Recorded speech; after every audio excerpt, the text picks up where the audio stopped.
the choir of St George's Chapel, Windsor, sang Wesley's "Thou Wilt Keep Him in Perfect Peace," when in June 1972 they laid to rest Britain's last surviving King Emperor. Although for the last 35 years or so of his life, he was a stranger to these shores. In December 1936, Edward VIII did the unthinkable and chose to abdicate from his throne and give up all his responsibilities for love. Now titled the Duke of Windsor, he left the castle under cover of darkness on a road that was to lead to exile. Ever since, the private details of what really occurred then and afterwards have been guarded here in Windsor Castle. Now, with access to literally thousands of documents preserved in the Royal Archives, high up in the Round Tower, we will discover the real facts behind that fateful moment in history. Apart from a set of coins, the odd souvenir mug and a few other memorabilia, such as this bookplate in the Royal Library at Windsor, there is little to show of the reign that should have been. I've often wondered about the appalling shock my great-uncle and namesake, His Majesty King Edward VIII, inflicted upon his family when he abdicated his throne to marry Wallis Simpson 60 years ago. Even today there are those who cannot forgive him or her for that. Rarely this century has any story become surrounded by so much myth and legend, engendered such deep emotions, and made or broken so many reputations. Which is why I want to discover what really happened during the many years the Duke and Duchess of Windsor lived alone in exile.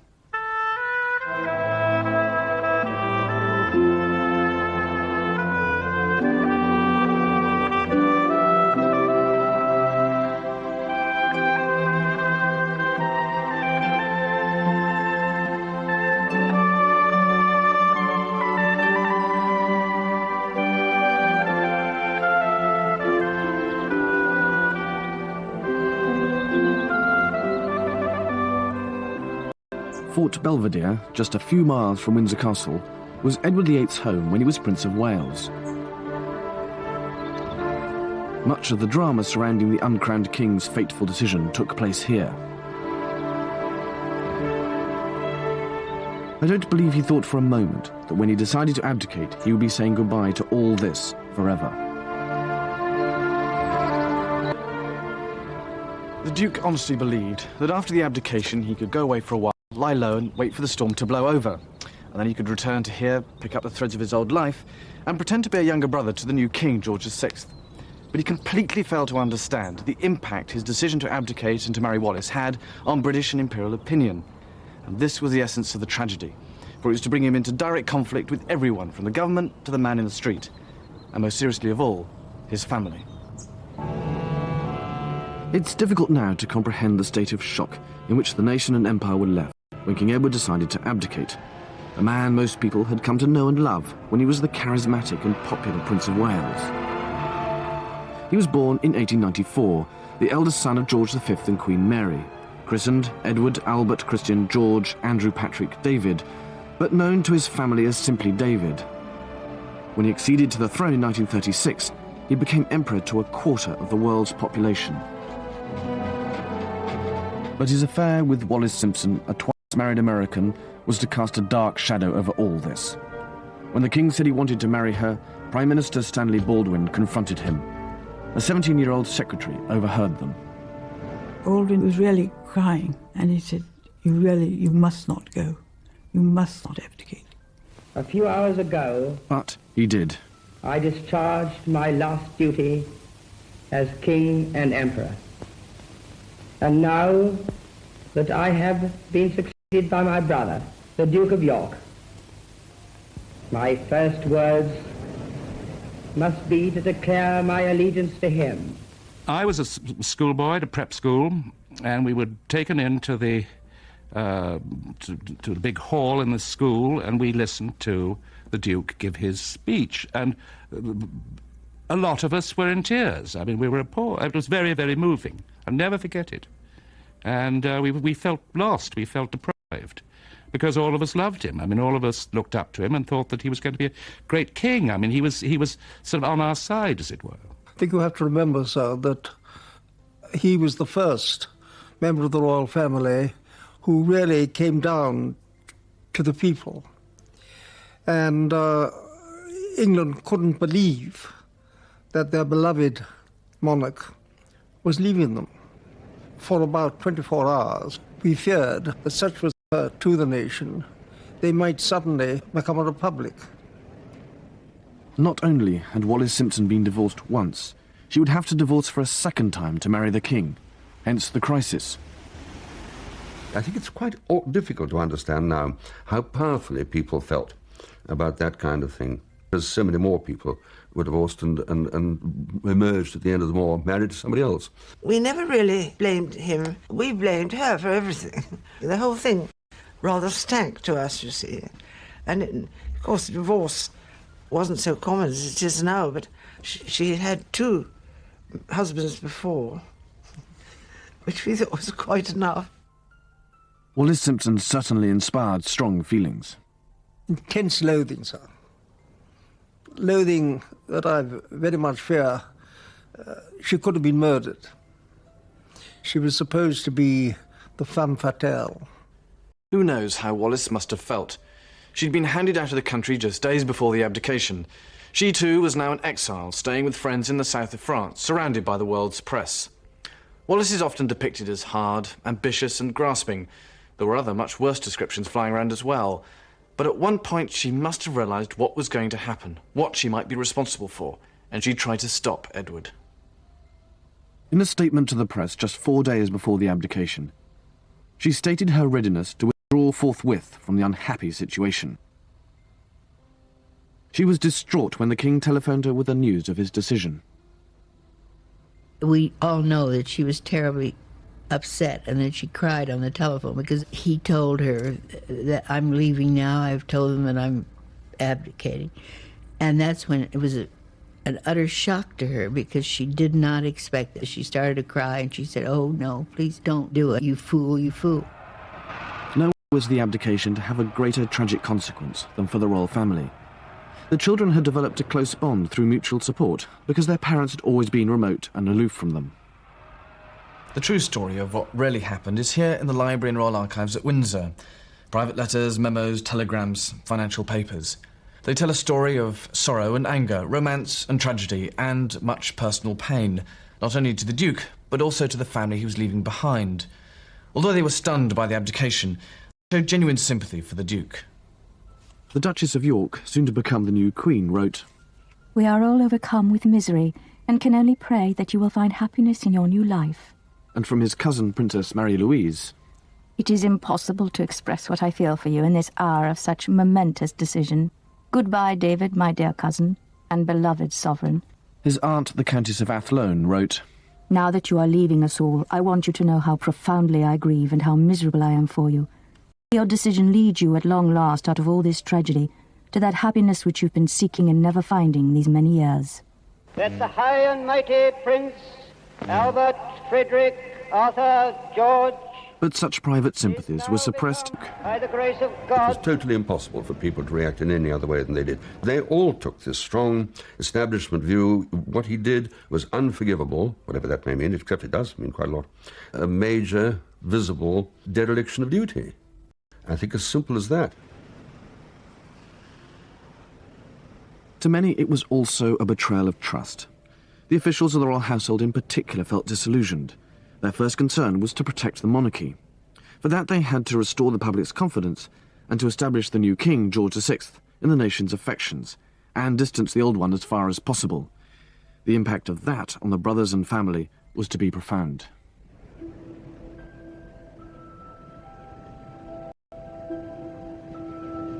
Immediately after the abdication, the Duke headed for Austria. Here he was oblivious to the emotional backlash against him in Britain. He fully expected to return home with Wallis and have her accepted by his family. In the meantime, he would have to wait in Austria while she would remain in France until her divorce was finalised. The telephone was the principal means of communication, both between Britain and France. And within 3 months he'd run up a bill of £800. Although there are no records of what was exchanged, we do know that the connections were never particularly good and that the calls were often strained and frequently caused much pain. He was very much the elder brother of your grandfather and your uncles. And he therefore rather felt he must tell his brother all the pitfalls and all the things he must do, which were not obviously quite well received. It was principally to end this ordeal that the king turned to Walter Monckton, a trusted friend of both he and the Duke, to act as a mediator. It was a role that was to involve Monckton in a number of delicate missions. He had to go over to the Duke and say, please, is it necessary to call your brother so often? Because he was not a very strong man, and it upset him.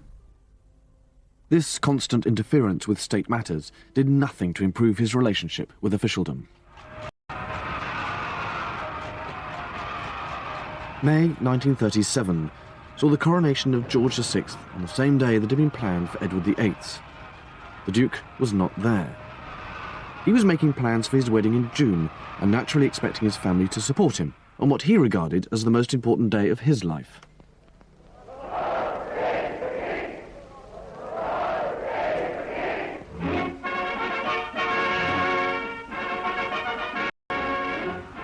In France, head over heels in love, he was blind to the emotions that were still running high. It was decided after much pressure from Lord Wigram, the King's acting Her Royal Highness. With a great deal of anxiety, I said, I very much fear, sir, that His Majesty has not been pleased to grant the title of Royal Highness to the Duchess of Windsor. It came to His Royal Highness as a shock from the blue. It completely shattered him. And although he was not a man ever to show his emotions greatly, he then, much to my embarrassment and distress, burst into tears on my shoulder. And all he said was, well, Dudley, you'll always consider she's worthy of it, won't you? The legal position probably was that she was entitled to it. But the view was that she certainly shouldn't get it, nor did she. And I think that was obviously something he minded very much. And there was worse to come. Not a single member of the royal family attended the wedding. I don't think that any of his close family had an intention of going there. I think he must have been deeply disappointed. I think there's no doubt that he hoped they would come, either all, which was perhaps not unreasonable, or at least some, which he certainly thought was reasonable, and they didn't. The King wrote him a long and painful letter. I can't treat this as just a private family matter, however much I want to. I'm afraid it will not be possible for any of the family to come out to your wedding. I simply hate having to tell you this, but you must realize that in spite of the affection which there still is towards you personally, the vast majority of the people of this country are undoubtedly as strongly as ever opposed to a marriage which caused a King of England to renounce the throne. Be regarded as condoning all that's happened, and would be harmful to the monarchy. This is a matter where I can't act like a private person, and I've had to get advice from ministers. My parents never talked about it. My mother was very buttoned up and reticent about that kind of thing. If I ever, so to speak, heard them say anything about it, they always stopped when I appeared. And I think that was very much a family view at the time. The excuse of potential damage to the monarchy was the official line. King George, in trying to balance the family's private feelings with a public attitude they were being advised to adopt, had unwittingly started a war. The Duke felt his wife had been insulted by his family, and he blamed his brother George and his mother, Queen Mary. After the reception, Monckton took the Duchess aside. He warned her that the Duke's happiness for the rest of his life would alone reconcile the British people to his choice of her. She is reported to have replied, "Walter, don't you think I've thought of all that? I think I can make him happy." He deep of his life that he could not give up. She had a tremendous sense of humour, and she had a lot of energy, and she kept things going, and it was enormous fun around her. The Duke had found in the Duchess of Windsor his mother, his nurse, and his wife all at once. But he behaved like an adolescent. I have to tell you, I honestly think she really made his world. Made his world. He loved her. He told me that she was the only person that really, truly was fond of me and took care of me and loved me. That's how he fell in love with her, he told me. Because he said he never had much love in his life as a young man. I'm sure he would have been a different man if he'd had a lot of love from his mother and father. gave me a present which I think you would like to see. The interesting thing about it is what's written inside. It says, "For dear David, from his affectionate parents," and it's got G-R-I and M. Yes, not exactly very personal. Can you imagine that? A birthday present to his son. And his father calls himself Rex Imperator. The final straw came with the unveiling of this tomb to the Duke's father in March 1939. Just a year earlier, the Duke had written to his mother, Queen Mary, I hope that when the statue is finished and formally unveiled and handed over to St. George's, that contrary to the practice of avoiding all mention of anything that could recall one to the public mind, an exception will be made in this case, and you will let it be known publicly that I have shared with you the privilege of giving the memorial. It was actually dedicated in the presence of the King and Queen, Queen Mary, and other members of the royal family. Even though he had paid half the cost, the Duke wasn't even told the ceremony was taking place. He was furious. I greatly regret that it should have taken so sacred an occasion to disclose so much that is unpleasant, and to destroy the last vestige of feeling I had left for you all as a family. The incident was a culmination of all these events and actions, plus rapidly deteriorating communications, intransigence, perceived slights, and most significantly, long and painful months of negotiation over a financial settlement. As with many a family, it was money that caused the real trouble. The initial agreement was that the Duke would receive £25,000 a year from Parliament, worth 20 times that in today's terms, and he agreed to sell Balmoral and Sandringham, which he owned, to his brother. In the event, Parliament refused to pay up. Then it was discovered that the Duke actually had £1 million in the bank, worth 20 million today. And finally, they couldn't agree a fair value for the royal estates. The result was a wrangle out of his own resources, half of which would come from the sale of Balmoral and Sandringham. The whole sorry escapade left a nasty taste in the mouth. The new king was forced to borrow to keep the estates, because he had not inherited the traditional income of a Prince of Wales. The financial impact on the royal family's private resources was disastrous. Money that would normally have been inherited by a new king disappeared with the Duke of Windsor, and King George started with virtually empty coffers. The Duke's inability to understand his brother's position, public opinion, and the fact that you can't have two kings in one country made conflict almost inevitable. All these factors and events combined to produce one of the major elements of the tragedy, the breakdown of relations between the Duke and his family. They inevitably blamed Wallis, who became even more despised, which made it all the more difficult for the Duke to return. Yet, he continued to remain optimistic, especially about his prospects for a job. To those who knew the Duke well, the issue of a job was uppermost in his mind from the moment he left the country. Exactly as Monckton had feared, boredom and alienation were to become the Duke's worst enemies. The novelty of being married was short-lived, and soon he was craving for company, for political conversation and mental stimulus. It should have been in everyone's interest to keep him occupied, or at least well-advised, but nothing happened. Undoubtedly, there was nervousness, since during the short time he was king, he had acquired a very bad reputation. The red boxes that contained the state and confidential papers were often found unlocked and papers littered around his study, which gave rise to rumours that he, or at least Wallis, was a security risk. So when no job was offered, the Duke took the initiative himself. In October 1937, he accepted an invitation from Hitler to visit Germany. If you have been the Prince of Wales and Edward VIII, you're a little bit apt to think, even though you've abdicated, that you still have that kind of power. He did believe that if he saw Hitler face to face, that he would prevent him from making war.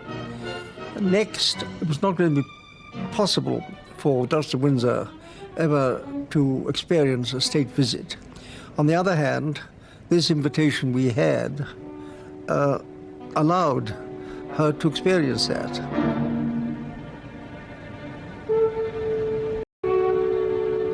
The Duke and Duchess visited Field Marshal Goering at his home.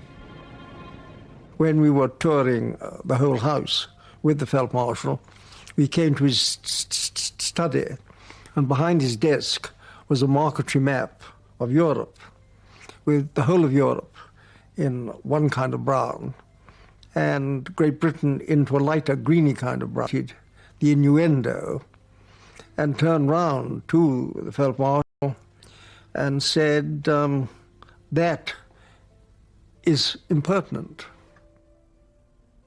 Finally, the Duke and Duchess went to meet Hitler. When we arrived, to the Duke's surprise, Hitler refused to talk to him direct in German, because, of course, the Duke was fluent in it. He took great pains to put to Hitler all the arguments, which were very many, that war couldn't pay. And we were only there, I remember, so for half an hour, and he left with great distress. He failed. It was an ideal opportunity for his enemies to declare him pro-Nazi, and the image of the Duke waving his arm in the air in what looked suspiciously like a Nazi salute was to stick with him. The press has said that Hitler told the Duke of Windsor that in certain eventualities he would place him back on the British throne. Now, that is completely untrue. Had even that been said, such was His Royal Highness's devotion and loyalty to his brother, I knowing his character as I did, he would have walked out straight away in rage. It was one of those press inaccuracies that, alas, did both he and the Duchess great harm. So, I mean, do you believe that the Duke collaborated in any way or sympathised with the Nazis? No, sir. He was a very, very loyal British subject. But the visit showed a serious lack of judgment and did nothing to help his cause back home.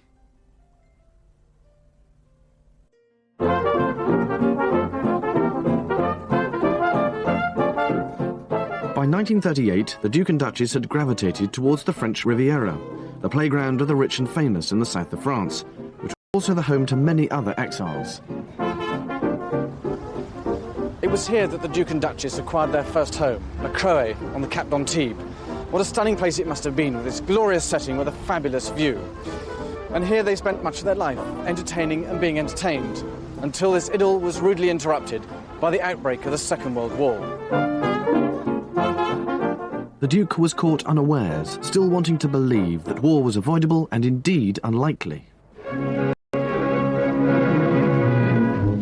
After an absence of nearly 3 years, the Duke of Windsor is back in England.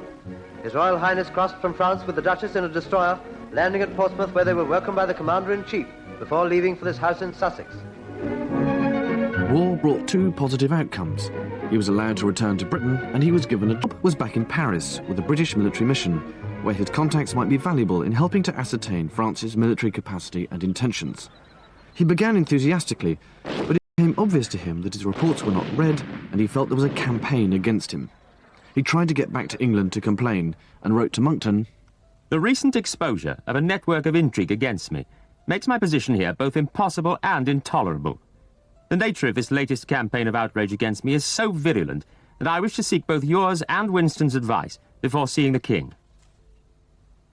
To Churchill, now in the War Cabinet, he complained bitterly of fresh evidence of my brother's continued effort to humiliate me. But Churchill took a surprisingly tough line, no doubt fed up with his constant selfish complaining.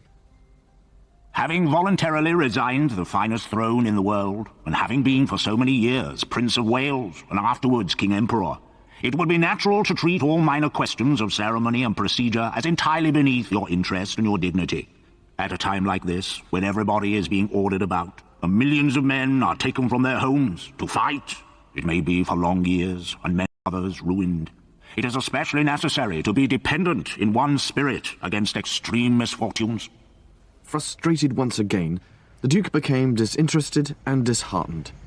News of this reached Berlin, their interest aroused by loose talk at the Windsors' dinner parties. In May 1940, Germany invaded France and advanced on Paris. The Duke immediately took the Duchess to Biarritz, and when he returned to Paris, his commanding officer told him to go south, which he did, but in the process abandoned his friend and equerry, Fruity Metcalfe. Metcalfe was less than impressed. My position here since you left has been impossible, and one I cannot stand. I have not had one word from you, sir, and so can only surmise that you intend to stay where you now are. I'm sorry, sir, to leave your service, but I feel sure that it's the only thing to do. Metcalfe later insinuated the Duke had deserted, and though not true, the story took root. It's indicative of how he managed to alienate even his closest friends. June the 10th, 1940, Mussolini declared war and Italy invaded France. The Duke and Duchess were having lunch with Maurice Chevalier when news came, and as the border with Italy is only 30 miles away, they had to get out and fast.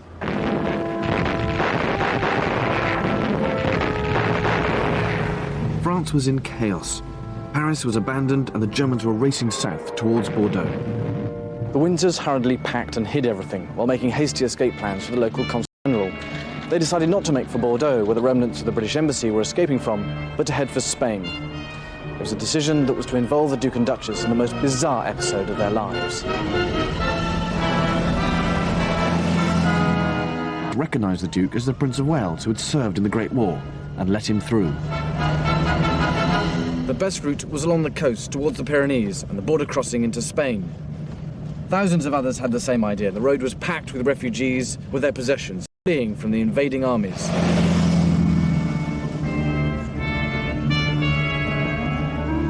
Making for neutral Spain was a risk.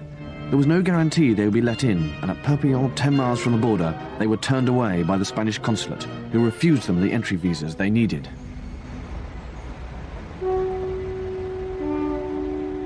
All transport was at a standstill, so there could be no going back.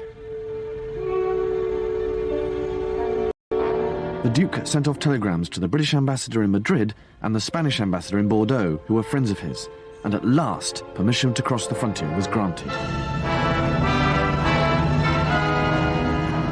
At the border there was even more chaos.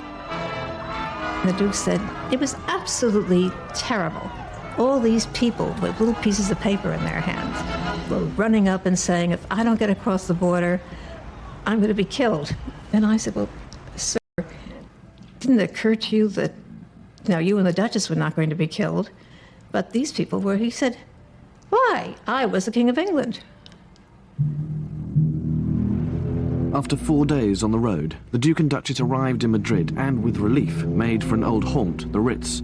But now in a fascist regime, they immediately became the focus of political intrigue. Nosotros con Hitler teníamos relaciones difíciles. We had a difficult relationship with Hitler because he was a difficult man. But we always wanted our relationship with Germany to be a good one. For us, of course, Germany represented an important barrier against the Russians, which was the principal reason for our friendship with the Germans.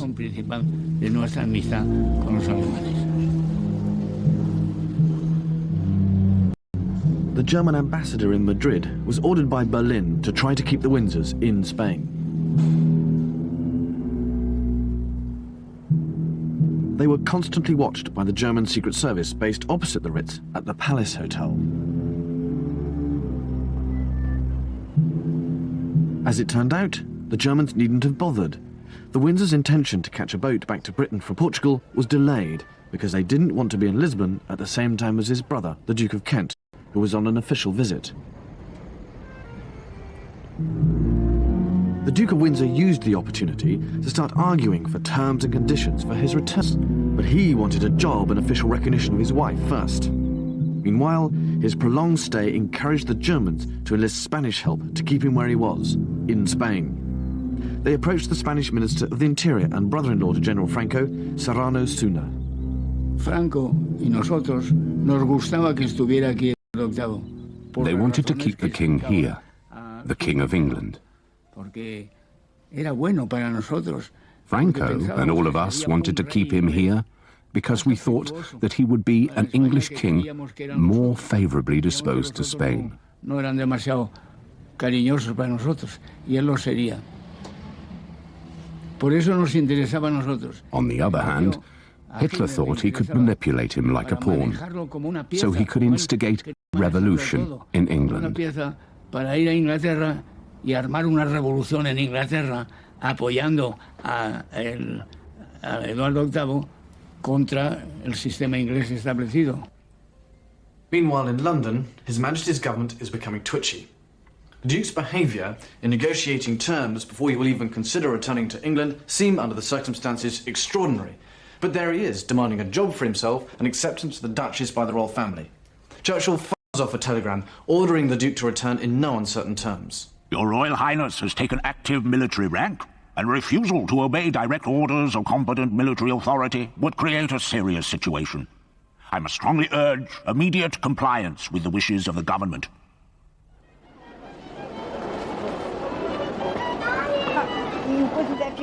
The Duke did not receive the telegram then, because he was already on his way to Lisbon. There, the British Embassy advised him to stay with Ricardo Espiritu Santo, a wealthy banker whose home was at the appropriately named Boca do Inferno, or the Jaws of Hell, for Santo turned out to be a German sympathiser. Having had no reply to his earlier telegram, Churchill seeks an audience with the King. The Duke must be removed from the continent, but how if he won't return to England? It's decided to send him to the Bahamas as governor, a post without precedence for a member of the royal family. The Duke's attempt at bargaining had totally backfired, and he was now to be sent further into exile.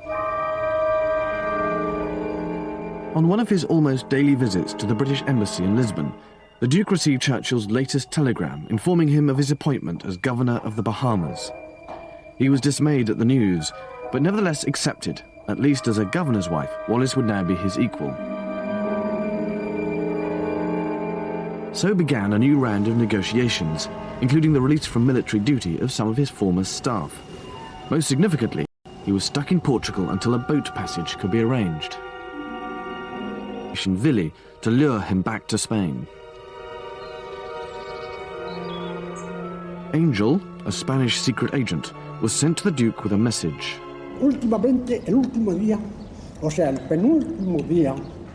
I took a letter for him which was given to me by the Minister of the Government, Mr. Serrano Sunier. He didn't tell me who the letter was from or what it was about, but from the envelope and everything I knew, it was from Franco. The Nazis told me to tell him that when the war was over, we would make him King of England, and we would put the crown on his head and the swastika on his car. When I told him, the Duke laughed a lot.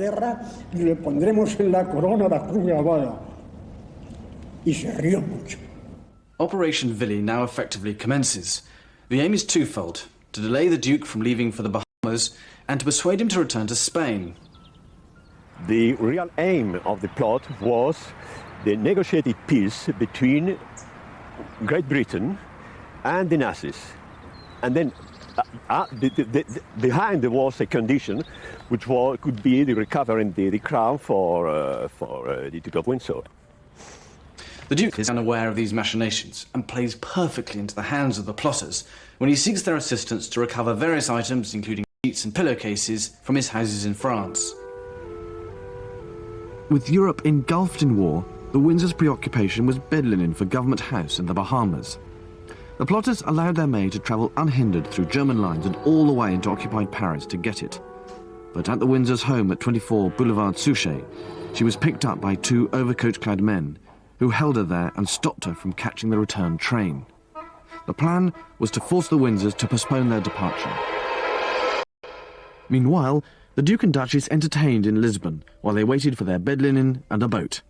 They were now surrounded by spies, reporting any hint of disloyalty, such as a claim that the Duke said that if the Germans bombed London, the British would capitulate. The Duke still found time, though, to play some golf, even presenting a trophy at the Estoril Golf Club. Meanwhile, the Duke's negotiations with London continue. Churchill telegrams, I regret there can be no question of releasing men from the army to act as servants to your Royal Highness. Such a step would be viewed with general disapprobation in times like these, and I should ill-serve your Royal Highness by countenancing it. So from all the evidence, it appears the Duke was naive and impressionable. Much of the negotiation was absurd in content and smacks of extraordinary selfishness. Now, it's quite possible the Duchess was behind much of it, not out for revenge, but out of an absurd sense of loyalty, persuading him not to be pushed around by remarkably petty issues. Walter Monckton advised Churchill to soften his line and allow one man to be released from the army to join the Duke's staff. But seemingly trivial arguments over staff hid much greater concerns in London. The breaking of German military codes within the first year of the war gave Britain an unexpected but highly delicate intelligence advantage. On the one hand, they knew exactly what was going on in Spain and Portugal. On the other, the government couldn't act in any way that might reveal their knowledge to the Germans.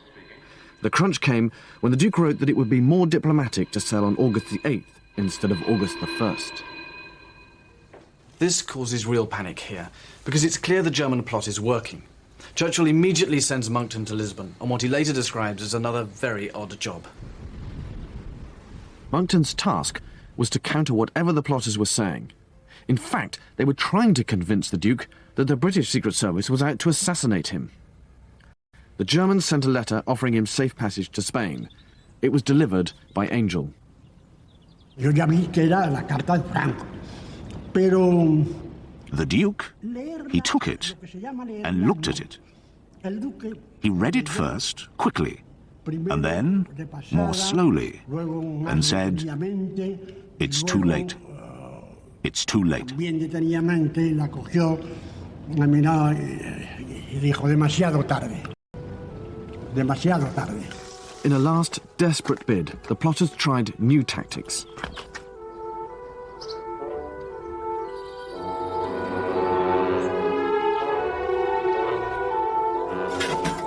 A gang of thugs was sent to the house with instructions to frighten the Duke into asking for protection.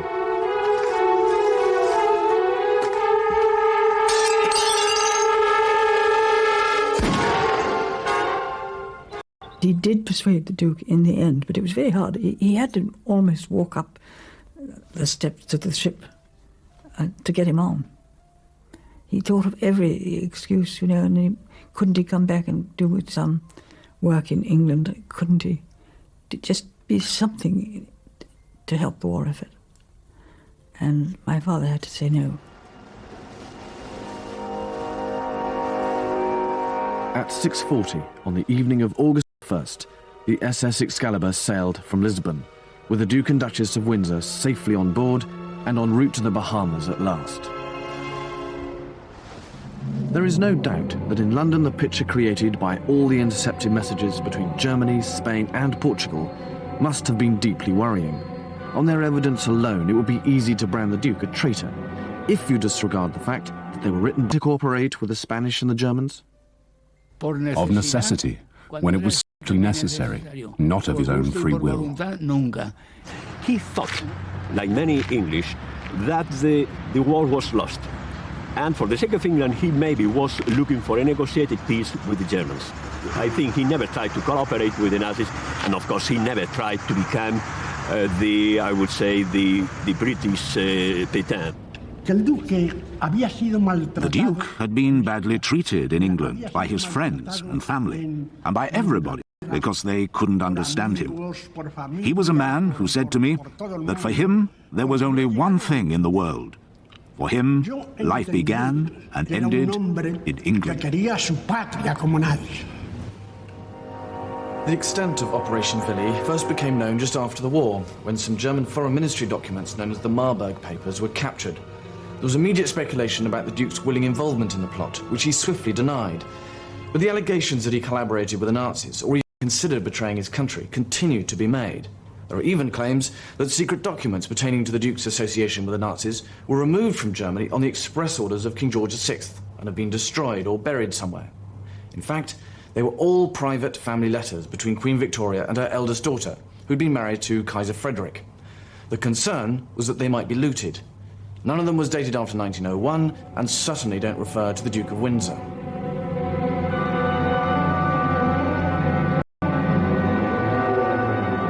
The Duke may have been awkward, selfish and intransigent to deal with. He may also have been loose-tongued and in favour of appeasement. But there is no evidence that he would have ever betrayed his country or agreed to be a puppet king. Such accusations were only directly levelled at him after he had died, when he could no longer defend himself. Being sent to the Bahamas for the Duke was like Napoleon being sent to St. Helena. It was, for him, the equivalent of being sent into exile. The only consolation was that Wallis would be treated as his equal as governor's wife. But it was small comfort that he was going to have to sit out the war, frustrated at not being able to help his country in a more constructive way. All along, he must have dreamt of returning to Britain.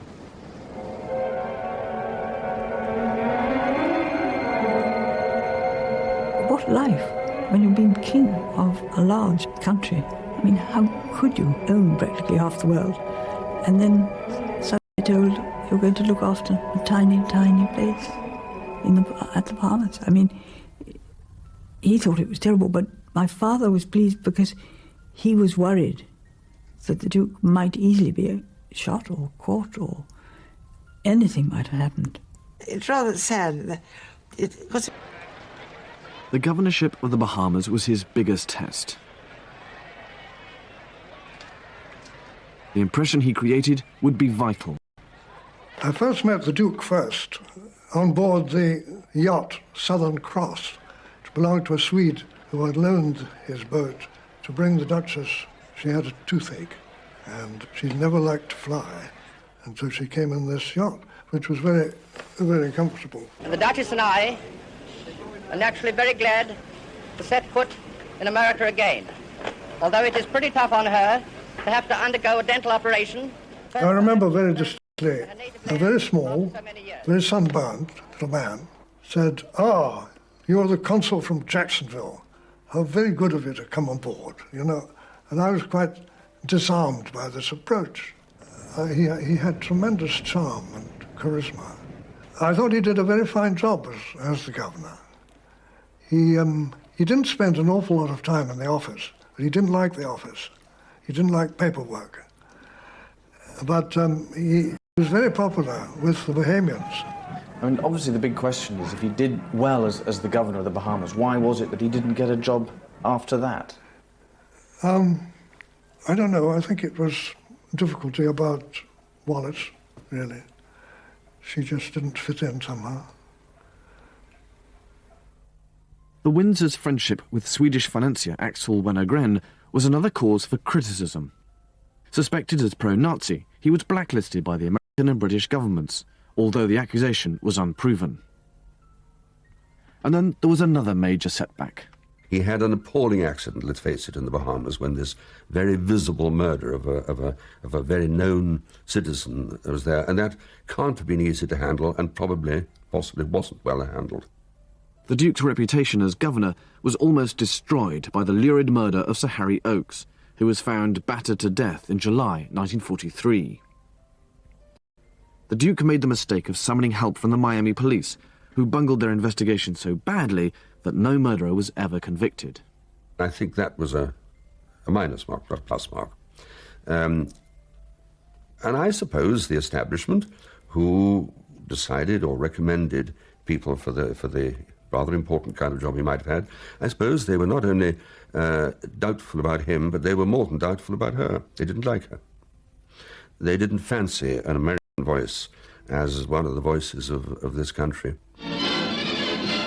The 20,000-ton American troopship Argentina, as I saw her anchored in Plymouth Sound, within sight of the shores of Britain. Aboard her were the Duke and Duchess of Windsor on their way at home. In answer to a question I put to him, the Duke said, "I'm coming back to England in the early part of October." At the first opportunity, once the war had ended, the Duke resigned his post and made his way via America back to Europe. His dream was probably to return here to his beloved Port Belvedere, his former home and the place where many of the crisis meetings prior to the abdication took place. But this dream, along with his hopes of a job and acceptance of his wife by his family, were to be dashed. The Duke has made it plain that the present move to Paris has nothing permanent about it. He is set on bringing his wife to his homeland and to a home of their own. The Duke's expectations remained wildly over-optimistic. In reality, he was never to see Fort Belvedere again. And it was to be a few more difficult years before he became resigned to the inevitable, that he was not to be given a job, that his wife would never be accepted by his family, and that he would not be allowed to live in Britain permanently. In the end, he accepted that he was an exile. As it turned out, once they became reconciled to this fact, the Duke and Duchess set about creating a lifestyle and image that was to make them one of the most alluring icons of the 20th century.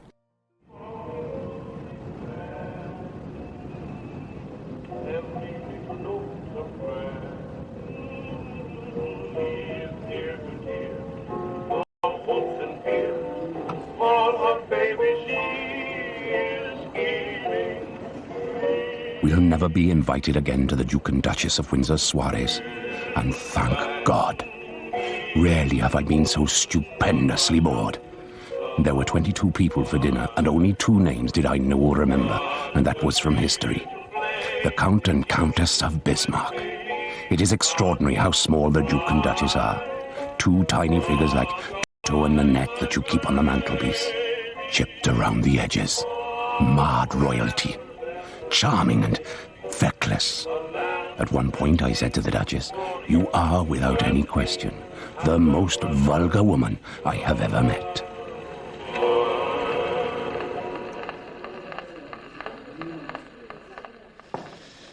Richard Burton wrote that in his diary after an evening here in 1968. But in spite of it, he and Elizabeth Taylor came again several times. Well, few ever declined. You didn't say no to an invitation from the Duke and Duchess of Windsor to visit their private home in the Bois de Boulogne.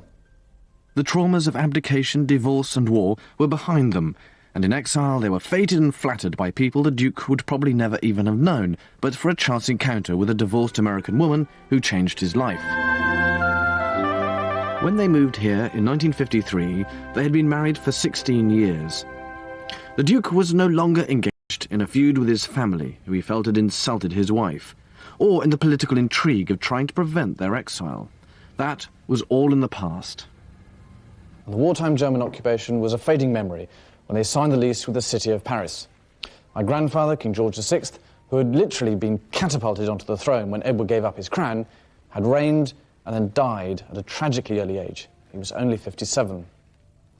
Queen Elizabeth, my mother, was the new monarch, and now, for the first time, the Duke and Duchess had a permanent home, and they set about creating a way of life and the image that went with it.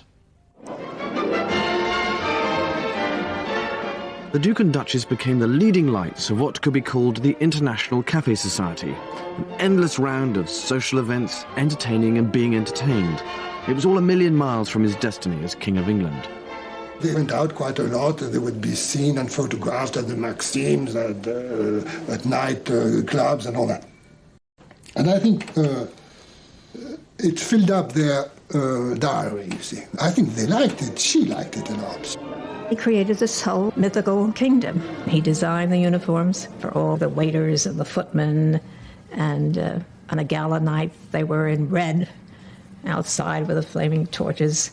On less formal occasions they were in tails, and everything was arranged around him.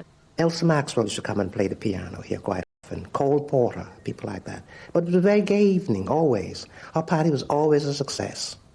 And that was her life, entertaining. That's Queen Mary, the Duke's mother, and she called him David, as did all his family and friends. And it's fascinating to find the portrait in such a prominent position, given the fairly turbulent nature of their relationship after his abdication. It's difficult to judge whom she blamed more, Wallis for so utterly bewitching David, or David for abandoning his responsibilities and duties for something so transient as love. And as long as she lived, Queen Mary could never understand or forgive that. The villa, meticulously restored by Mohammed Al Fayed, reveals something of what Wallis and David wanted in their new life. There is also much to impress upon the visitor, exactly whose house it was. Throughout, there are constant reminders of his life as Prince of Wales, and even his short spell as king. But they are merely glimpses of a world he gave up in order to marry Wallis. There is no shortage of these, rather good photos of his wife. It may be hard to appreciate in this day and age just what an appalling shock she was to the court and the British establishment 60 years ago. It wasn't because she was American, and it certainly wasn't because she was a married woman having a serious affair with David. Over the years, he'd had relationships with married ladies, and in those days that was understood and accepted so long as it didn't get out. No, it was frankly because Wallis was a divorced woman, and divorced women were just not accepted in society, let alone in Palestine. And she would have to divorce for a second time in order to marry the king. But when Edward was determined to marry her, there was no alternative. He would have to step down. Poor Wallis. She was hounded out of the country, despised and blamed for the abdication. The effect on the country was massive shock and a sense of betrayal for which they never forgave him. His frustration at not being allowed to return to Britain and his inability to understand that his wife could not be accepted by his family led to a bitter feud, most especially with his brother. But by the time they came to live here in Paris, all that was in the past, though the emotional scars carried by everybody involved were still very tender. There obviously was opposition to him being given a job, which probably would have been out of the country, almost certainly, either as a roving ambassador or as a governor or whatever it might have been like that. Any of those things might have worked. And I suppose they do rather go together. Because, of course, here, in this country, he would have, I imagine, have been very much in the position of a private citizen, even if a highly connected one, with a very visible past. The Duke would often say to me, "Joanne, you have no idea of what I gave up." I really didn't. Until one time there was a big celebration of something, and I suddenly realized he gave up all of that, plus the money, the jewels. You know, it's like I made my decision, and I love her, and I've settled for this kind of a life. And it was a relaxed life in the villa in the Bois de Boulogne. They were by now in their late 50s, a surprisingly active couple who entertained vigorously, so the mornings were generally quiet. The Duke would wake late and have breakfast in bed, read the newspapers, and his valet Sydney would tell him the weather and temperature. For Wallis, the morning ritual tended to start slightly earlier. She loved her bath and bathroom, and she spent a great deal of time in here. She would never emerge from her suite before 11 o'clock, by which time she would look immaculate. The Duke, on the other hand, hated baths, and had his covered up by a heavy piece of mahogany. He much preferred the more American habit of showering, and had this one built specially. The Duke, as a noted leader of fashion, would consider very carefully his dress and what to be seen in. Everyone was delighted to follow his lead. He was born to perfect taste, and his collaboration with his tailors was historic and very, very important. He hated extra pomp and solemnity. Most men would be wearing top hats today if he hadn't abolished them. He brought a lot of color into fashion, a lot of mixed patterns, which are now classic. For the Duchess, clothing represented a chance to show her obsession with style. It was an endless pursuit that made her the ultimate fashion model. Oh dear, look at who's here, look at the... She became a kind of icon because she set a fashion, and her taste was very, very remarkable. One of the most interesting things about her is she's one of the few plain women to become a fashion icon. As far as I'm concerned, I've been very influenced by her because she knew so well, you know, and teach to a young designer what really is essential for a woman to be elegant. Nothing over-elaborate. The cut has to be perfect but simple. The Duchess, especially in the earlier period of when she was very well known, had a breathless quality about her way of dressing. People was waiting to see what she was going to wear. Her entrance was really part of the evening. Quand je la coiffais, quand même, elle faisait, je peux dire, les liftings, oui. When I did her hair while she was having, can I say, a facelift, she was obsessed with seeing how she appeared, even if she had just had a facelift. She immediately thought about having something done again, some small touches like that on the right, on the left. She was obsessed by what she wanted to represent. That was her great obsession. C'était sa grande obsession. I used to say to her sometime, why don't you take up some charitable work here in Paris like you used to do in the Bahamas? She said, Sydney, I was locked up on that island for 5 years, and there were no in German, as you know, nowhere to go. Now I left, I come to Paris where I was first started, and I am going to enjoy myself. And that's just what she did. She entertained the hairdressers, the beauty parlors, and the couturier. The search for style was pursued with an almost manic zeal. No fashion show was truly complete without the attendance of the Duchess. With all the important decisions safely behind them, the Duchess might spend the morning dealing with the staff and perhaps working on the menu for a forthcoming party, while the Duke got down to his paperwork, usually in here. He opened the mail, did the checks, checked the accounts. And he wrote letters, social and business ones. But he no longer wrote with anger and frustration as he had done in the first years of his exile. And so the day would pass. After a light lunch, perhaps a nap. Maybe a chat to a friend on the telephone, or a romp with the pug dogs in the garden. And then tea. The Duke drank a lot of tea, and she often scolded him for letting it go cold in the cup. And slowly, the evening would approach. And I used to look at her coming down those stairs. She looked like a 16-year-old girl. And I used to bow to her. I said, how beautiful you look. She would say, thank you. She'd come in, she'd say, everything is perfect. She'd walk on the terrace and see all the candles and the trees were floodlit. She said, Denny, make it a beautiful night tonight. In everything they did, there was an extraordinary attention to detail, a clever mixture of British tradition with American... Always very agreeable light, no bad face. You started courting to the Duke of Windsor and the Duchess. You had a drink, a quarter of an hour, 20 minutes, not more, with Sydney, with a beautiful red coat they brought him from Bahamas, and tiny, tiny appetizer, and champagne, and what you want for drink. But not more than a quarter of an hour, 20 minutes. And then on to the dinner, because the Duchess said, the dinner can't wait for the guests have got to wait for the dinner. If you want good food. Believe it or not, they wore evening dress for dinner every night, whether there were guests coming or not. The Duke, who was always first to be ready, would be waiting for Wallis to offer his arm and escort her to the dining room. Often, she was late, but he always remained just here, waiting. Sometimes it looked as if she might never come, and after a while, a servant would bring a chair, and he would sit, smoke a cigarette, and weep. When they tired of Paris, they travelled in style. Their faces were in all the papers, the very embodiment of the international jet set. Biarritz, Antibes, Palm Beach, the Côte d'Azur, glamorous royals in movie-star settings. In fact, anywhere but Britain.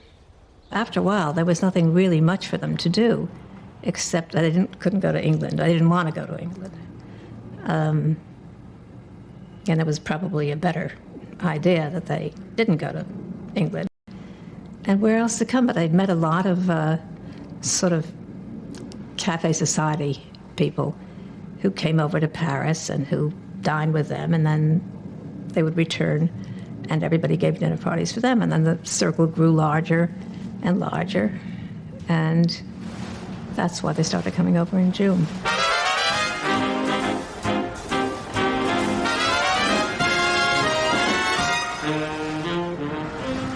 Duke and Duchess never travelled by aeroplane because of her fear of flying. The Atlantic crossing would take about a week. Invariably, news of their arrival would precede them, and New York society would be waiting to welcome them with open arms.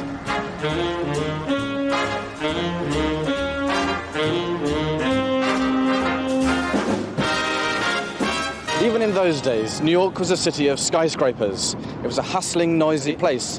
So just what exactly was the attraction for the Duke and Duchess? Why did they make this annual pilgrimage?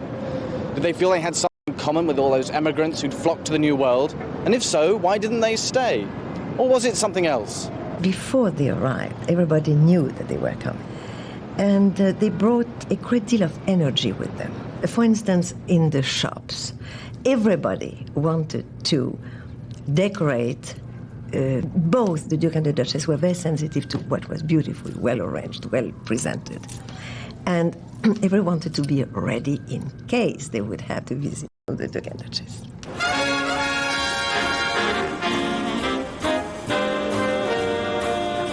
The Waldorf Towers was ideally located for what the Duke and Duchess wanted. Here in the heart of Manhattan, they had easy access to the fashion shows, the shopping, and the parties. Everybody was happy, and then the telephone started ringing and never stopped ringing. As well known, when the Duke and Duchess of Windsor were in town, I mean, people would literally kick, scream, and fight to get invited to an event that they were at, or to be able to sit at a party they were at, or to be in the same boat crossing the Atlantic that they were at. It was quite a phenomenon here in America. They were America's royalty. I thought, my goodness, what am I supposed to call them? Do I say, Your Royal Highness, your what, and what do I call her? Because we've read all about the fact that he wasn't going to be the Royal Highness. Perhaps, as they could not go to England, basically, that it was perhaps refreshing to go to a country where at least a group made a fuss over them. Duchess, those flowers. I know that's one of your favorite pastimes. Did you make the arrangements? Well, I did, and they're geraniums, which are very, very simple flowers, which I love. I like them cut, and I like them in pots also. We always have them in the mill, lots around in pots, and these I cut. Found some place where I could get them and cut them, because it's typically me as an arrangement. Mountains of flowers, literally mountains of flowers, of the beautiful flowers were waiting there. I suspect they didn't have all that much money, and Mrs. Hilson paid for something, who lived at the Waldorf. I can't remember whether she paid for the flowers. Somebody else paid for the limousine. Somebody else paid for, I don't know, the clothes or the... I mean, there was a group of 3 or 4 people who definitely paid for who subsidized them. That enough? No, once more. Try for another 1,000. $64 question. That's... We have no prizes on this, but we'll send you 1,000 jacks for that last one. There, is that enough? Thank you very much. I hope you'll teach me that game someday, darling. I love to. They set up home here for 2 months every year in what is now called the Royal Suite. On the top floor, it's quieter and more spacious than in the hotel. It was made more homely because friends lent them Renoirs or Monets for the walls and ensured there were plenty of fresh flowers. Today, you'd be expected to pay around $3,500 a night to stay, but you do get some pretty magnificent views. We kept rotating pictures around, and I recall a Renoir, a Pissarro. I mean, they were very good paintings, maybe not the top of the line for the whole collection, but, you know... On an extra fortnight, as they sometimes did, 1 or 2 of these people, one in particular, used to get quite angry, and because it meant that the limo or the flowers had to be paid for another 2 weeks. But I'm afraid that's the way it was, and the Windsors gave good value. I mean, they could trot them out as their status friends and introduce them to their less status friends, and so it seemed to me that they got their money's worth. Nobody minded here that they had no job. They were accepted for what they were and allowed to do what they wanted. They had a number of good friends here, and there were no restrictions on them. All of which is why I think America was an escape for them, an escape from the feeling of exile which dogged them in Europe. However, there was a penalty to pay. They would have to mix with people that they may not naturally have chosen to be with. They constantly had to be the leaders of style and fashion, and it was an incessant round of socialising. There was a couple, Bob and Ethel Scull, who had a fleet of cabs. And I'll never forget a dinner given by some nice, rich friends of the Windsors who used to look after them a bit. And we were all there on time, and the Windsors were announced, and we all got up except for Mrs. Scull, who sank back into an armchair. And when the Duke and Duchess came round to be introduced, she held out her hand to be kissed by the Duke, who, being extraordinarily well-mannered, took it and kissed it. But the Duchess hissed so that we could all hear the cheek of that bitch. Both the Duke and Duchess preferred small dinners. Their great pleasure was 6 for dinner. The Duchess wanted to keep the dinner very informal and relaxed. To start, they would have a cold soup or consommé, and then it would be this wonderful sea bass with cucumbers in a very light cream sauce, or a roasted chicken with herbs. Then to end, we would have the rum and resin ice cream, which was the Duke of Windsor favorite. His Royal Highness was not really always so keen about going out. The Duchess liked to go out, to see people whom she knew, whom they knew. Also, she always thought about entertaining the Duke. And she was afraid that if he would stay home too much, too often, he would possibly get a little melancholy. And once he was on his way, he was happy, but to get him on his way was not always what he had wished. The Duke had this habit of talking German, and I don't know whether it was after... It used to be towards the end of dinner, and he would suddenly turn on some nice lady occasionally and start talking in German, which didn't go down too well, and he would start saying, but this is meine Muttersprache, he'd say, my mother tongue. He came to life at these. He liked sort of cafe society life. I mean, New York being the capital of cafe society, I mean, that she flourished. I mean, she came into her own in New York, whereas she didn't so much in Paris, I feel. And she had a ball, I don't think he did. The Duke was devoted to the Duchess, but not to all her friends, especially when stories appeared in the gossip columns about her liaison with a notorious socialite, Jimmy Donahue. He's somebody who degraded people, and I think that he liked the idea of having an affair with the Duchess. It was a feather in his cap. I don't think it was a very passionate affair, but I think that somehow he got her absolutely trapped. She was fascinated by him. And also what she liked in New York was going out on the town. He liked to go out on the town. So, I mean, they would spend... What she needed was a companion to go to nightclubs and to sit around in old Morocco, wherever it was. And he was perfect for that. And he was very funny. I think that at some periods, life became so dull that she really needed somebody who was going to amuse her. And Jimmy Donahue was extremely amusing, as very often very gay and outwardly gay men are. I mean, for instance, I remember one time when somebody asked Jimmy Donahue what the Duchess was like in bed, and he said my idea was like going to bed with a very old sailor. A much publicised show of affection brought the affair to an end. The Duke, on the other hand, had an affair of a very different kind, with money. The Duke most afternoons would come up at 4 o'clock, and he and Nate would discuss his investments and his portfolio. And I don't know whether I should say this or not, but it was $10 million, which is not what a king has to live on. There was a lot of discussion about their getting everything for free, and they didn't pay here and they didn't pay there. But Nate checked with the Waldorf, and they said he paid weekly, right on time, never tried to get anything for nothing. One evening, the Duke approached my husband and says, "Now, Monsieur Masson, you have to explain to me why my checks are not cashed." And Charles says, "Yes, my wife kept your checks." And the Duke paused for a while and said, "Well, they have to be deposited." So Charles says, "Is it a royal command?" And the Duke said, "Yes, it is." Wallis adored jewels. She was very knowledgeable about them, and during the 36 years of their marriage, the Duke must have spent hundreds of thousands of pounds buying them for her. Some came from here, Harry Winston's place on Fifth Avenue. From this house, they preferred the fabulous. In fact, their first purchase was a pair of yellow pear-shaped diamonds. They were approximately 45 carats each, and they were mounted as clips. And when the Duchess received these diamonds, one wonders if she might have said the same thing when she first saw the Duke. And I have worn them twice, and they have caused a sensation. The Duke was brought up with this. He was used to women wearing this kind of thing. He took it as just second nature. And I imagine that he wished his wife to have that. Wallis became associated with jewellery more than probably any other woman this century. On one occasion, she asked Winstons to make up a necklace from a priceless collection of jewels purchased in India from a Maharani. These were among the most spectacular probably ever conceived, with 700 or 800 carats of beautiful emeralds, rose diamonds, which are old cut diamonds. And Mr. Winston took these and created necklaces out of them, which the Duchess of Windsor fell in love with.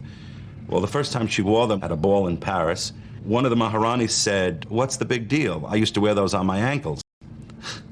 And it was right after this party, in fact, I would imagine before she got in the car, the Duchess of Windsor took these off her neck and never put them back on again, refused to wear them. New York seemed to suit the Duchess's interests far more than the Duke. However, for him, the real attraction of America was the opportunity to get business tips on his investments and the sport. But for that, he had to leave the city.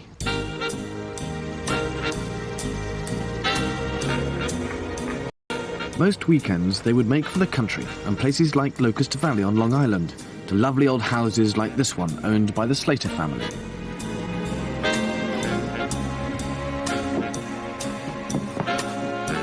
There are still lots of reminders of their stays here in what was the Duke's guest bedroom, and there's a feeling of informality and peace in his house.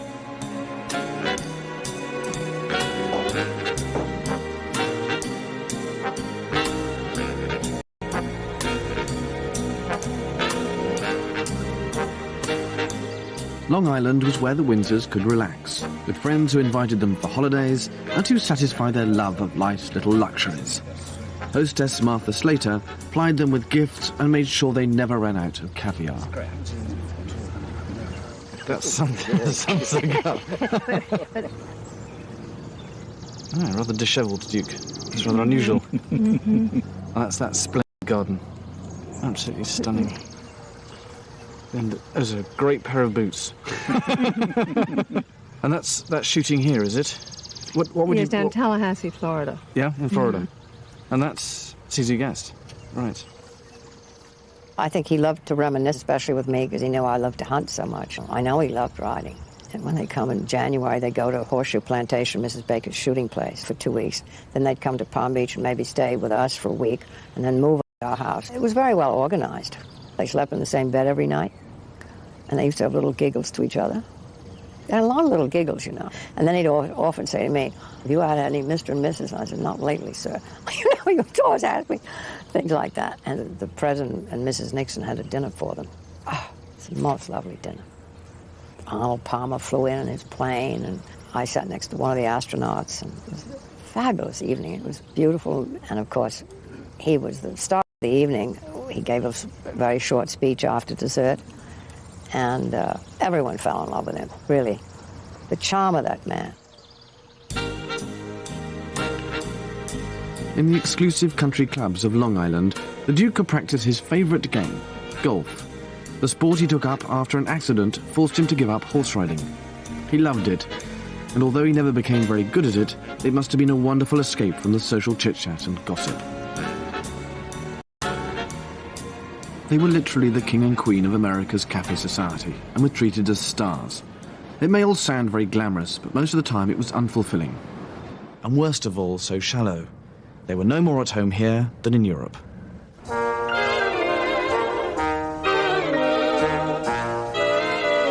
The Windsors ended up living in France, principally because they were offered tax-free status. That was a major concern of the Duke's, influencing not just where he lived, but also where he might take a job.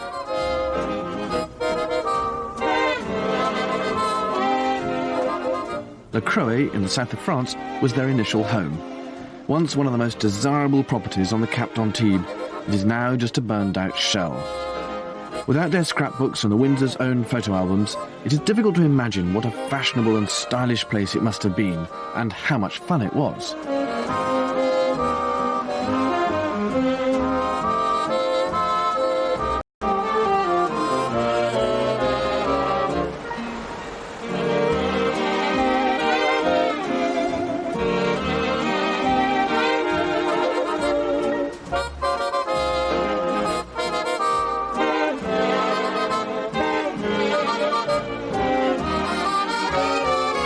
But the Riviera lost its appeal after the war, and by the 1950s the Windsors were firmly established in Paris. Any hope of living permanently in Britain had utterly faded. But in fact the Duke was able to make several discreet visits. Of course he did come quite often on visits, but they were always very invisible visits. Not always, but almost always. Sometimes there would be a picture of him going to Marlborough House to see Queen Mary, but they were not very publicised visits, not as they would be now. There is one home that most closely resembles the life he left behind in Britain. Mill, the only property the Windsors ever bought. Friday, Saturday, Sunday, we used to go to Old Mill House. They couldn't have many people for dinner there. It was only about 12. But their Sunday lunch, there was always be 24 people. Just remembering how elaborate the tea service was in the mill, with maids dressed all in green and white, bearing those organdy cloths so there wouldn't be a crease in them. And then going through, I really mean a high tea. I mean, it could have been dinner. As a matter of fact, in the mill, after this enormous display, the Duke would look at his watch and he'd say, "All right, 5 o'clock, time for cocktails." And there was a little room that led out of the main salon, and the Duke would get behind the bar. None of the servants were allowed in, and he loved to play bartender. The secretary called up, wanted to know what kind of a drink they wanted, so it'd be on the tray when they arrived. And whether it was a short dress or a long dress, and always very considerate, so you didn't feel out of place. After lunch on the terrace, they would all play canasta, and the Duke quite often didn't want to play, and he'd take me and go down the hill and across a little stream into his sort of sanctum, which was an old barn, and we would go gardening. I'd push the wheelbarrow. Sometimes he would say things to me like, "Don't ever waste your life, Atalanta. Always know what you want to do and always enjoy doing what you want to do." Certainly to me he seemed a sad person, and quite often rather bored. There weren't a great many people in Paris who were really good friends of the Windsors. To me it seemed as though everybody was still sort of scratching and fighting about who did or who didn't collaborate. But there was so much snobbery and The eternal petty spites of a very fragile and, it seemed to me, shallow world they all lived in. When you went there for the weekend, it was charming. Even we were four, they were there with the dogs, the pugs. It was tellement gentil. The Duchess is dancing like that. The Duke always wearing his kilt for the evening, the dog running around. C'était gentil. You'd think you were staying with old friends, very simple. They liked to laugh, have fun. So it was marvelous. And you could forget where you were. The famous day when Armstrong put his foot on the moon, the Duke said it's going to be at 2 o'clock in the morning and he will send Sydney to wake me up, to wake Philip. He had a TV in a little room next to the big drawing room. We went to see that. We see the Duke waiting there. And the Duke said, where is the Duchess? And George said, the Duchess doesn't want to come with no makeup or what. She didn't come. And when he put his foot on the moon, the Duke was so emotional, he almost cried. He said, wonderful people, American, wonderful people. He was touché. And if this gardened house seems to sum up best the character and personality of my great-uncle, and it is here that I felt the closest to him. Each dog, well, there were 3 or 4 of them, Sydney or George carried plates, and the Duke took the plate and put it on the ground for each dog on a little mat. And the one that was supposed to go there wanted to go there. The one that he wanted to go there wanted to go there, and the Duke was furious.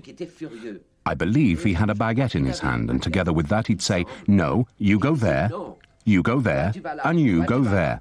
And I said to myself, my God, when I think that he was the King of England with all this colonial empire, and then suddenly to see him fighting with all his dogs, made me dreadfully sad. You see what I mean? That made me unhappy for the Duke's life, and for all he represented. They were their children. That's all that they had. And they adored his dogs, especially His Royal Highness. He always had dogs. Halfway up a small hill overlooking the mill is probably the most poignant reminder of the Windsors' life here. A small collection of gravestones to their beloved pug dogs. The Duke and Duchess had no children. In fact, she was unable to. So with the contents of the house sold, the gardens a shadow of their former selves, this is their only legacy. As a couple, I thought they were terribly sad. I thought that he occasionally looked come into his eyes of such melancholy that he'd given it all up for this terrible second-rate life in this or that city in Palm Beach or New York or wherever it might be. And I think he realized that he'd made a mistake. He'd committed himself to her, and to that extent he was a marvelous husband to her. But I would think that this was largely good manners, and there was something tragic about the relationship. She seemed to be perfectly happy about everything, but even she must have had moments of remorse. I think she really meant it when she said she didn't want him to give up the throne, because I think she realized what was going to happen, but I don't think he did. But he certainly came to that realization. I asked him if he regretted what he did. That's all I said to him. And he said, no, not at all. That's all. No. Do you two ever have occasion to discuss what might have been?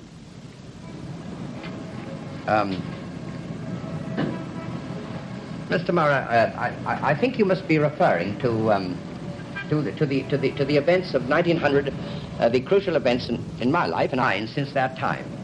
Well, now the answer is most emphatically no. We both feel that there is no more wasteful or foolish or frustrating exercise than trying to penetrate the fiction of what might have been.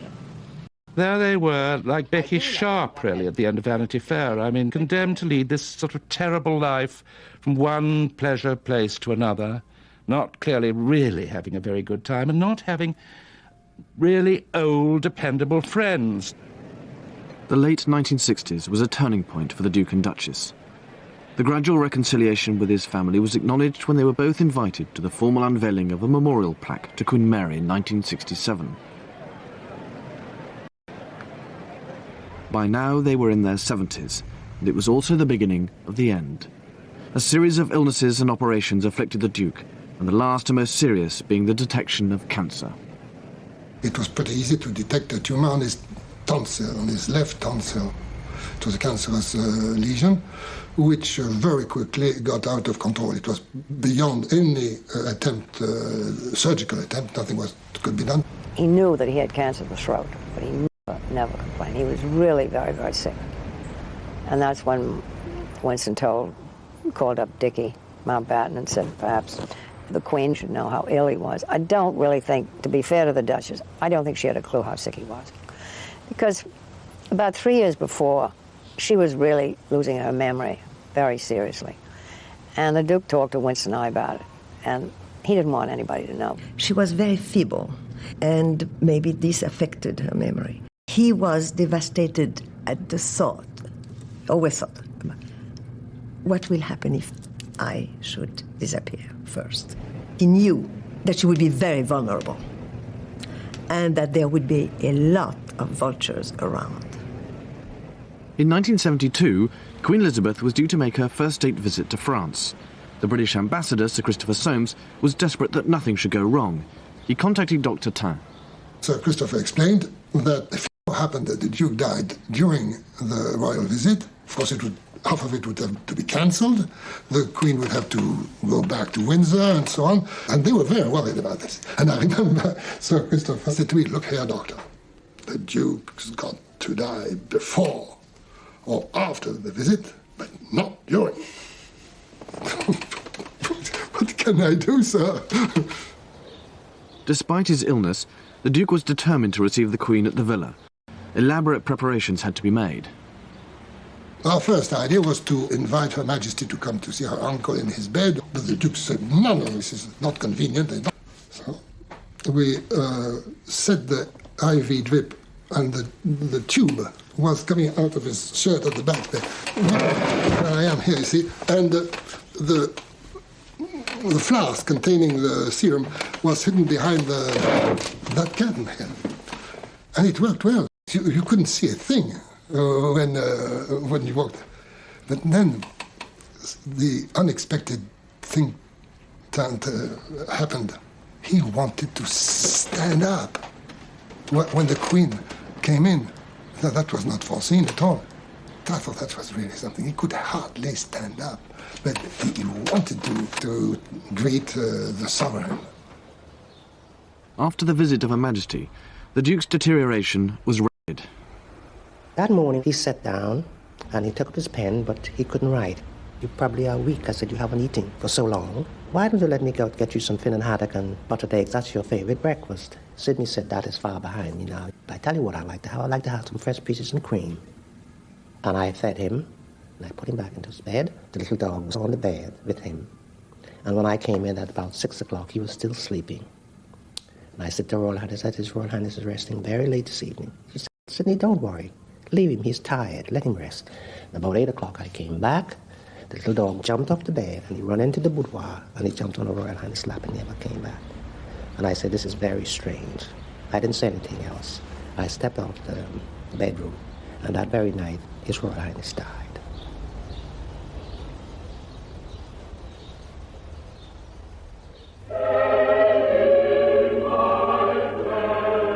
His funeral took place in St. George's Chapel, Windsor, in June 1972. He was 77. The ceremony acknowledged him as a former king and was conducted amidst an atmosphere of reconciliation and forgiveness. In death, as in life, the Duke of Windsor was a man of contradictions. After years of being distanced from the throne and any memory of his short, unconsummated reign, here he was being buried with full honours. As a young man, he had become an immensely popular Prince of Wales, by going out amongst the people like no other member of the royal family had done before. Yet, just as they needed him most, on the point of becoming king, he walked out on them. He was the pinnacle of society, yet he openly defied the social mores of the day. He was stubborn, selfish and self-centred, yet at the same time charming and charismatic. People really liked him.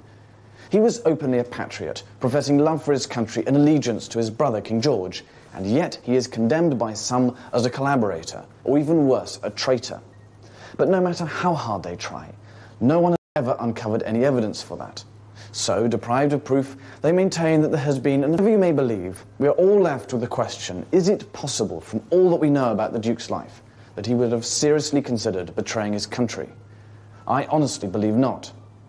And the final contradiction is that in marriage he had split his family and his country. In grief, he united them. For the first time, the royal family gathered with Wallis, Duchess of Windsor. When the Duke actually died, she was awfully shocked. There was a tremendous change in her life. And then the ceremony of the burial was terrible for her. Meeting suddenly hundreds of persons whom she didn't know being taken to Buckingham Palace. And I found her in Windsor Castle. She was there alone on the sofa. It was rather pathetic, really. And then she was taken back here, and when she walked into the house, she called David. David. Je crois qu'elle a peut-être un peu commencé à boire. I think that she began to drink a little after the Duke's death. She found herself with a lot less invitations and even made phone calls in order to get invitations. You see, it was terrible. C'était terrible. Everything I heard was as if she was surrounded by a sort of wall of silence. I called George, and I told George I wanted to come out to see her. And he said, of course. And I said, please be down at the gate and let me in. And I think they were dying for me to come. So I went.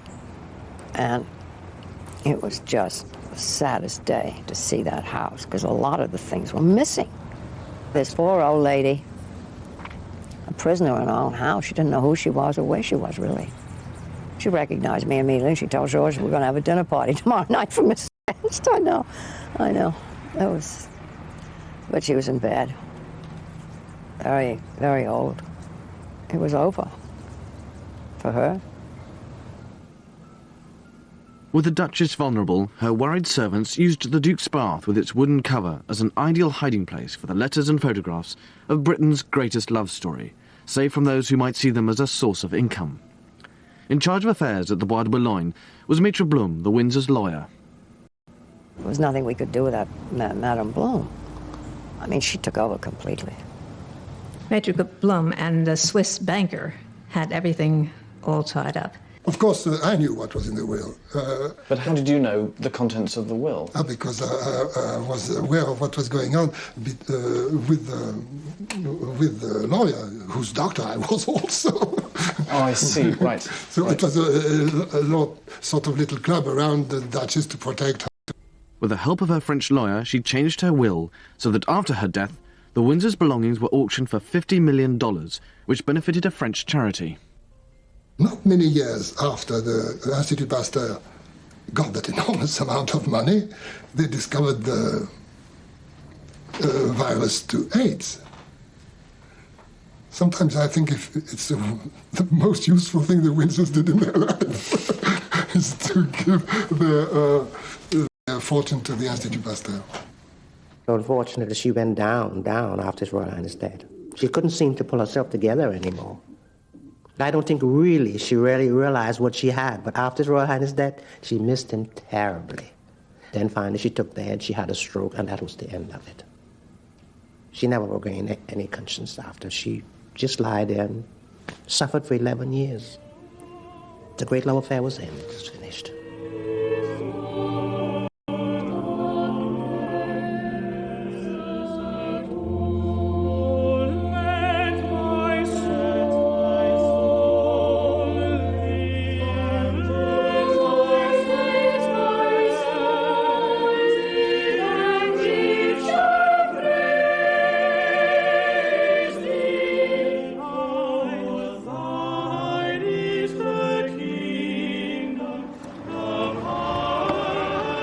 The story comes full circle. It was from Windsor that the Duke started on his road to exile, and it was to here he returned 35 years later to be buried. But it was only after the Duchess died in 1986 that his expectations were at last fulfilled. For down there, in the shadow of Queen Victoria's and Prince Albert's mausoleum, the Duke and Duchess of Windsor lie side by side in a quiet corner of England, equals at last in the country he loved, their exile over.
wait for the storm to blow over, and then he could return to here, pick up the threads of his old life, and pretend to be a younger brother to the new king, George VI. But he completely failed to understand the impact his decision to abdicate and to marry Wallis had on British and imperial opinion. And this was the essence of the tragedy, for it was to bring him into direct conflict with everyone, from the government to the man in the street, and most seriously of all, his family. It's difficult now to comprehend the state of shock in which the nation and empire were left when King Edward decided to abdicate, a man most people had come to know and love when he was the charismatic and popular Prince of Wales. He was born in 1894, the eldest son of George V and Queen Mary, christened Edward Albert Christian George Andrew Patrick David, but known to his family as simply David. When he acceded to the throne in 1936, he became emperor to a quarter of the world's population. But his affair with Wallis Simpson, a twice-married American, was to cast a dark shadow over all this. When the king said he wanted